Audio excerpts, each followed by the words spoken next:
आहे, राजेश पवार आहे, भाऊ शिंदे आहेत. हे सगळे सिनियर खेळाडू या खेळाडूला शिकण्यासारखं खूप काही आहे. आणि मला वाटतं किसन बर्वे याने काय केलंय तर अगदी त्याच्या हातामध्ये चेंडू सोपवलेला आहे. त्याला सांगितले तू गोलंदाजी कर, माझी परवानगी तुला आहे. आणि इतिहासामध्ये वय वर्ष आपण पाहतोय फक्त 6 वर्षाचा खेळाडू आहे. आणि सगळ्यांना विनंती करतो मित्रांनो, या 6 वर्षाच्या खेळाडूसाठी एकदा जोरदार टाळ्या होऊन जाऊ द्या. क्रिकेट मध्ये पदार्पण केले आणि चेंडू त्याने आता आपल्या हातामध्ये घेतलेला आहे. वय छोट आहे, स्वप्न फार मोठी आहेत.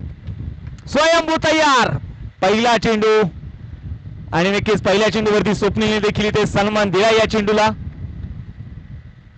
नक्कीच किसन आपण पाहतोय या ठिकाणी सांगतोय पंचांसोबत तो चर्चा करतोय, त्याला सांगतोय की तू कशी गोलंदाजी कर. हा अनुभव यातून शिकायचंय त्याला. वाह, स्वयंभू अमोलदादा शिंदे आज चेंडू हातामध्ये घेतलाय त्याने. पहिला चेंडू तो नक्कीच खूप चांगला होता. आणि तिथे पहा मैदानामध्ये स्वप्नील देखील त्याच्या चेंडूंचा सन्मान करतोय, तो देखील त्याच्या गोलंदाजीचा आनंद घेतोय. खूप चांगली गोलंदाजी, खूप चांगले टप्पे आपण मैदानामध्ये जरूर बघतोय. खूप चांगला रिदम त्याच्याकडे आहे.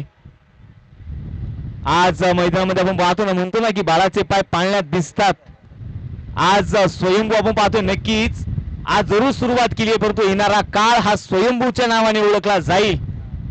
खूप चांगला चेंडू पुन्हा एकदा मैदानामध्ये. डॉट बॉल इथे मैदानामध्ये असतील, डॉट चेंडू इथे टाकले जात आहेत.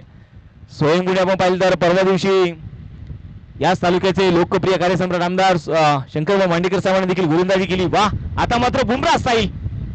वाह वाह, खूप चांगले ऍक्शन आपण पाहतोय. रिदम मात्र आहेत आणि राजेश पवार देखील थोडेसे चकित आहेत की हा कुठल्या कुठल्या ऍक्शनने गोलंदाजी करू शकतोय. तो थांबायला तयारच नाहीये, तो फक्त चेंडू टाकण्यासाठी धावतोय.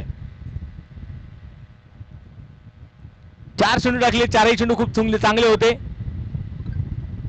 यावेळी सावेमध्ये आणि स्वयंभूच्या करिअरची पहिली विकेट. अभिनंदन असेल स्वयंभू अमोल शिंदे. खूप चांगली गोलंदाजी, नक्कीच स्वप्नीलने देखील त्याचं कौतुक केलं. हीच प्रवृत्ती असते आणि सामना मात्र इथे जिंकलेला आहे तो म्हणजे